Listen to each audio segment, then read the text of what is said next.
ego. You keep using that word. I do not think it means what you think it means. Welcome to Hissy Fit, Wild Psychology, where human psychology meets animal behavior. I'm your host, Kimber, and this is my co-host, Nagisa, my pet Vietnamese blue beauty rat snake from Snake Discovery. Let's get Freudian. Sigmund Freud is like the OG of modern psychology. He developed ideas about the psyche 100 years ago, and most of them are super relevant today. People started chatting about folks with big egos who seemed full of themselves like Al Capone. My ego is the biggest and best in Chicago. Nobody can touch me, not even the IRS. What the crime boss really meant by a big ego was that he was arrogant and entitled. But Big Al would have been wrong in claiming he had a large and in-charge ego.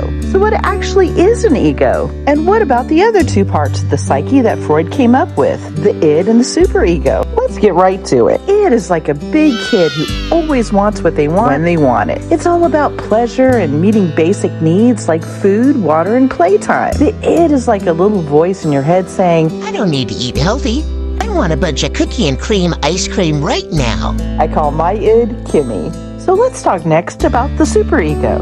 It's like your inner critic always telling you what's right and wrong. It's influenced by what everyone around you says and does, like a big group of judgy friends in your head. The superego is all about work and doing it perfectly. It's like a bossy little voice saying, you better work hard and do it right or else. I call my superego Kimberly. The ego is the third part of our psyche triad. It's like a referee between the id and the superego. The id wants pleasure, the superego wants morality, and the ego wants reality. It balances everything out so we can have good mental health. It's not about having a big ego. It's about having a fair, just, and balanced one. I call my ego Kim. So when you put all three parts of the psyche together, the id, ego, and superego, you get a dynamic interplay and conflicts that shape an individual's thoughts, feelings, and behaviors. It's like a game of tug of war between the three, and the key is finding balance. Too much id and you're impulsive. Too much superego and you're uptight. But if you get the balance just right,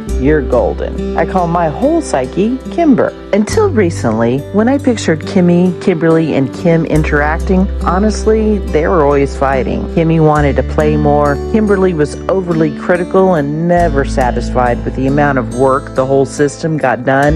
And poor Kim was just tired. Nobody felt heard. With the amazing help of my counselor, Kelly Manuel, therapists need their own counseling too. Recently, that image of the three parts of myself changed. I picture the distinct parts of my personality working together and being much more loving and patient with each other. And this has led me to having a better self-esteem. I know this because there's a real simple formula I've come up with so that you can tell if you have a healthy self-esteem or not. Do you have more negative thoughts about yourself or self-talk throughout the day? That equals having a low or unhealthy self-esteem. Do you have more positive thoughts about yourself or self-talk throughout the day? That equals a healthy self-esteem. Let's dive into the fascinating world of animal behavior and see if we can find some parallels to the rules that govern our psyche. Who knows? Maybe we can even learn something from our furry, winged, and scaly friends. When animals work together as a group, they have two main types of roles: defined roles and cooperative roles. Defined roles are like those in a bee colony, where tasks and behaviors are determined by their genes. But for now, let's focus on the more flexible and cooperative roles, where a bunch of animals from the same species team up and work together for the good of each individual in the gang. Now, let's check out a group that humans have totally misunderstood. The wolf pack. So back in 1970, this guy named David Meach published a book called The Wolf, The Ecology and Behavior of an Endangered Species. But little did he know that this book would become a real headache for poor David. You see, it ended up contributing to some messed up ideas and behaviors among us humans. One of the big misconceptions that came out of David's wolf book was the notion of the alpha male. The idea that there's one and only one leader that must fight and claw their way to dominance in a social group. David Meach wasn't too happy about the misunderstanding. But hey, good news! David worked hard to set things straight. He spent years trying to debunk this alpha male myth, and finally, just last year in 2022, he convinced the publishers to stop printing that outdated book. Turns out the wolves he studied for that book were in captivity and had no relation to each other whatsoever. So basically, they were acting under some fake conditions. Thanks to David Meach and other researchers, we now have a better understanding of the truth about wolves in the wild. Turns out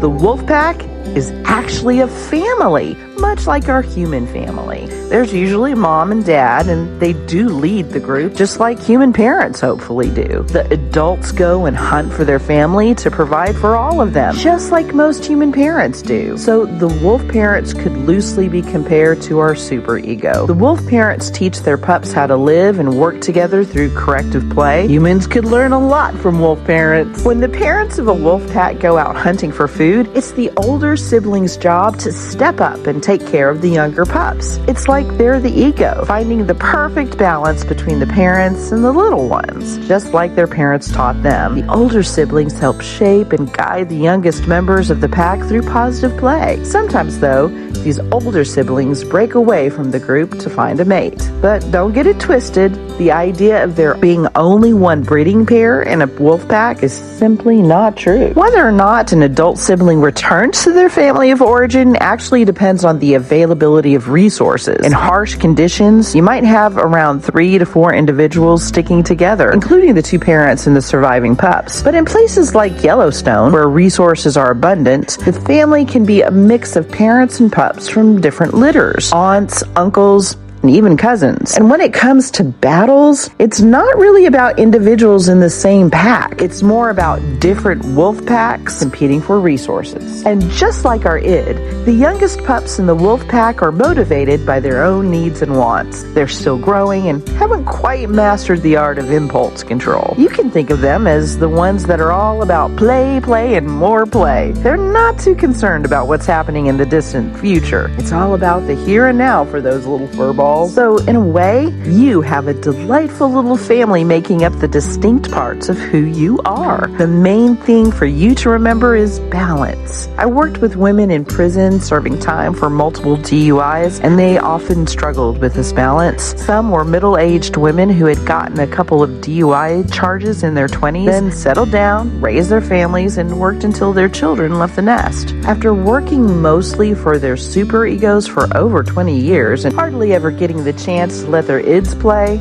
they resented so much self-sacrifice, and all of a sudden they wanted to let their id come out and play with little input from the ego and superego, which led to unfortunate consequences. The id will let you know it's high time to pay attention to its needs and wants, and it's your job to pay attention. Recently, my id Kimmy started acting out because I had been working overtime on this Hissy Fit channel. All of the parts of me are having so much fun, I didn't notice at first, but then I started getting impatient and a bit snappish with those around me. Kimberly and Kim noticed, and so I, Kimber, decided to put down the pen and camera and took the dogs for a walk with my partner and played Skyrim on the Xbox for a couple of hours. Healthy outlets like this are much better than quick go-to treats like unhealthy food, drinking too much alcohol, or neglecting to take care of yourself. On the other hand, spending all day playing Fallout 4 on the Xbox has led Kimberly, my superego self, to resent not being productive, and I noticed a real increase in negative thoughts about myself and situation. That's when I need to calm my superego down, replace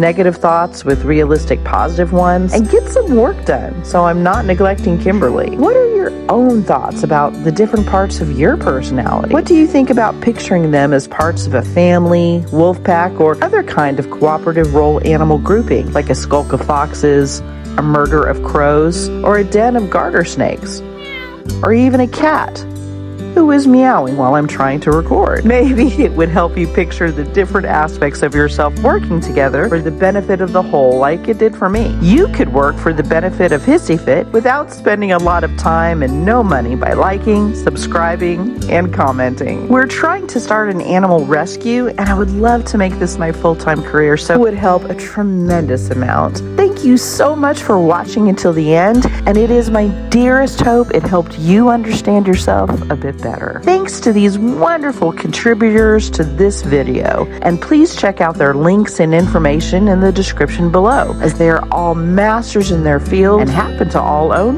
fabulous hats. Thanks to Kelly Manuel, therapist, Ann White, therapist, Chelsea Lively, baker of all things delicious and bodacious beta reader, Sarah Meadows, awesome artist, and Elise, the all-Canadian reptile girl whose YouTube channel you really should binge watch right now, and Playhouse Smithville, the best darn community theater anyone could ask for anywhere. Remember, be your own safe place. And don't throw a hissy fit.